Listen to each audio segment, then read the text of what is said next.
All right, the first super helpful Kindle tip is going to make your life easier if you need to change the font size when you're reading. So all you do is actually kind of do this pinch to zoom action, which you may be familiar with if you have a tablet or a phone. You do that same kind of pinching gesture and you can easily change the font size in a second. Previously, you'd have to go to settings and go into several different menus to do this.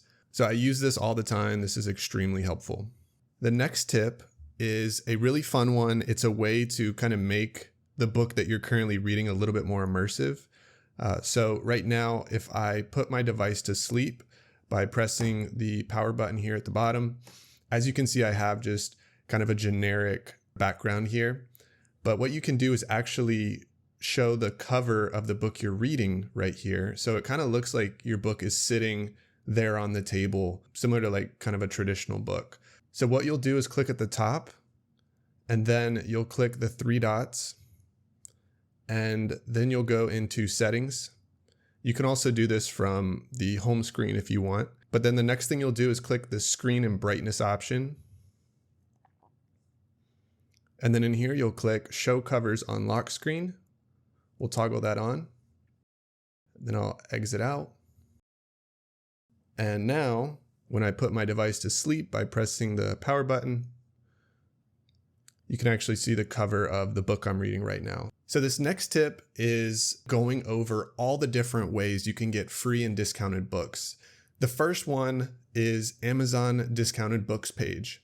So this page is updated all the time with heavily discounted books on Amazon. So you can find some amazing titles through this method. The next way is the Amazon First Reads benefit that you get if you're an Amazon Prime member.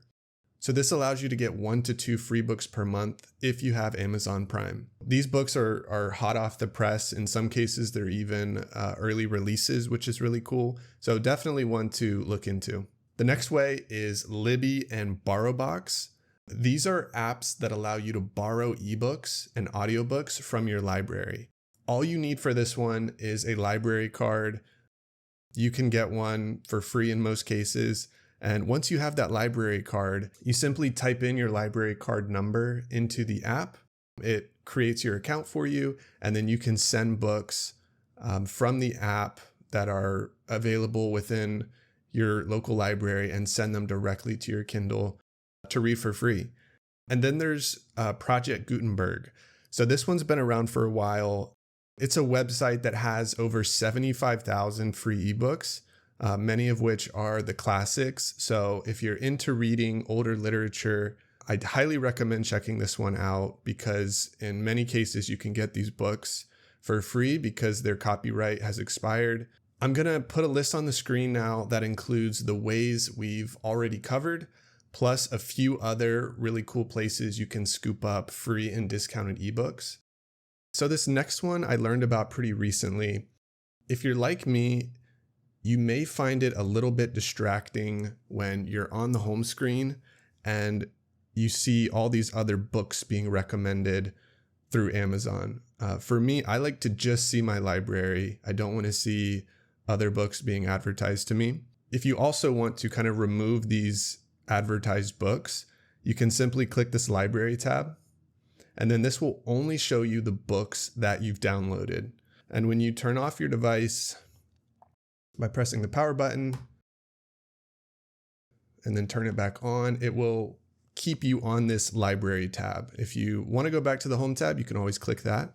The next tip is a way to kind of put a safeguard in place if you ever lose your Kindle, say on the train, at an airport, something like that. This will be a way that someone can actually contact you and potentially return your Kindle.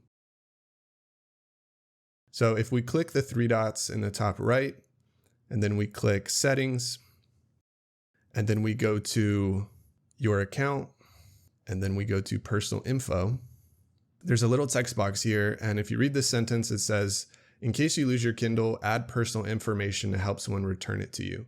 All right, this next tip is how to utilize the bookmarks and the highlighting features while you're reading.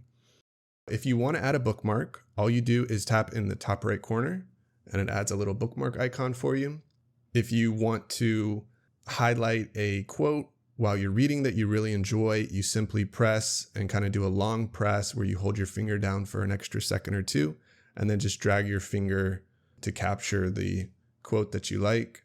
Okay, so now how do we actually go back and see these bookmarks, see these highlights?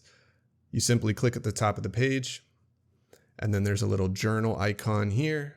We'll press that. And then you can see your annotations here. And then if you scroll up, you can see the bookmark that we created. So really easy to access all that information. The next tip is the send to Kindle feature. So what is this? It allows you to send any kind of PDF document, such as like a Word document. You can send, of course, ebooks. You can send virtually anything that's on your computer. You can send that directly to your Kindle in two extremely easy ways. So you can do this by either sending the document to a dedicated Kindle email address that's on your device. So I'll show you where you can find that. If we click the three dots in the corner and then go to settings, and then you go to your account, the send to Kindle email address is right here at the bottom. And then another way that you can do this is by going to the send to Kindle page, which I'll have on the screen now. You can select the device that you have and then download that send to Kindle functionality essentially. And then what you're able to do is, let's say I have a PDF on my screen that I'd like to read on my Kindle. I can actually just right click on that PDF and click the share option. You'll see a send to Kindle option within that menu. Within about 30 seconds, that PDF or that document that you sent to your Kindle will appear right here. The next tip is some helpful ways that you can save your battery life. The Kindle battery, I think already is really great. It lasts me multiple weeks at once, but if you want to stretch that more, maybe you're a power reader more so than I am. A couple things that you can do is, one, you can turn off Wi-Fi. So if we click the three dots at the top and then we click settings, we can go into the Wi-Fi and Bluetooth option. And then in here, we can turn off our Wi-Fi by just clicking into this option here. Additionally, you can turn on airplane mode. That's another way that essentially is turning off your Wi-Fi. Another thing you can do is keep your Bluetooth off. So that will also save a little bit on your battery life. If we select device options and then scroll down, there's a power saver mode you can have turned on. And then the last thing you can do is keep your brightness fairly low. So if I slide down from the top, I keep my brightness between about 3 and 5. So the next tip is to connect your Goodreads account. If you don't know what Goodreads is, it's basically like a social media for readers. It's a way to share what books you're reading, what books you've read in the past, share your favorite quotes, things like that. So if you're into Goodreads, you can connect your account to your Kindle and you can kind of share a lot of that information automatically, which is really helpful. To add your Goodreads account, we will click up at the top, go back to library, click the three dots, and then we'll click settings. And then in here, you can click your account. You have the option here to connect your Goodreads account. You can just click into that. And it's pretty straightforward at that point how to set that up. As you're reading, you can highlight things and then you can click the little three dots right here. You can share on Goodreads. So it has a lot of nice connectivity between the account and your Kindle. This next tip is one that I'm a little embarrassed to say I just found out fairly recently, and it's how to easily jump between sections of your book. And the easiest way to do that is to click this index icon up top. And then it opens a chapter breakdown so you can easily navigate through your book by just clicking any of these sections.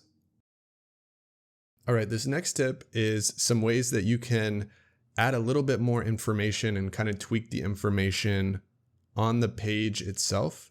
So the first thing that you may want to change is the information shown in the bottom left corner here.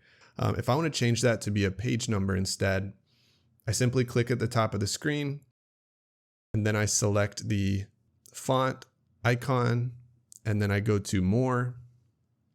I will select the Reading Progress menu. And then here, you can either remove it altogether. You can select Time and Chapter, or what I like to pick is usually Page and Book. And then it shows the page. And then another helpful feature that some people may like to have on the screen is a clock at the top. So you don't lose track of time while you're reading. So to do that, we'll click the font icon again. We'll go back to this More tab here. And then there's an option that says Show Clock While Reading.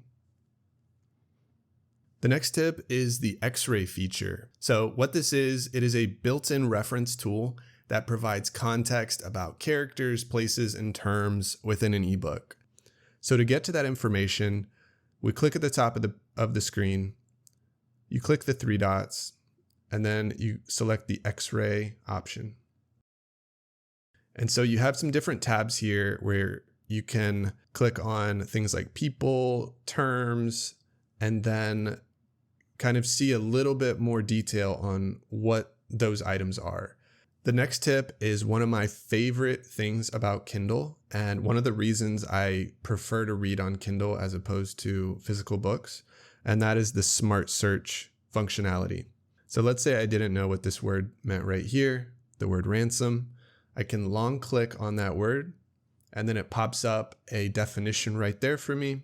I can also click on the Wikipedia tab. It'll pull in the Wikipedia information for me. There's also a translate tab, a search tab. So tons of information that you can get on a word or a phrase just by long pressing. All right, this next tip is a way to add folders within your library. They're called collections. To create one of these collections, you simply click the three dots in the corner and then click Create a Collection. And then we'll call this one Favorites as an example. All right, we'll click Create. And then we will add a few books to our new collection. Just add these two for now. Click Save. And then if we want to see our collection, we'll click these arrow icons, and then View Options, we'll select Collections. And so now we'll have the books kind of grouped into these categories. You can click into them and see your books a little bit more easily. All right, this next tip, again, is one that's extremely helpful for people that love knowing the definitions of words, or maybe reading like a technical type of literature that has some really obscure words in it. And it's the WordWise feature. We'll click at the top, and then we'll click the font icon. We'll go to More. And then if we scroll down, we have the WordWise feature that we can turn on. And so now it changes the page to show the definition automatically of words that are deemed a little bit more complex. As you're reading, you don't have to do that long press anymore to see definitions. And then the last tip that we'll round it out with is just to explore all the different Kindle accessories that are available.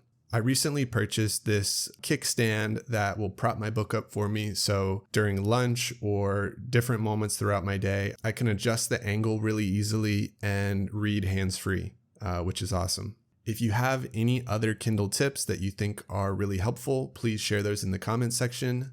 Thanks for watching.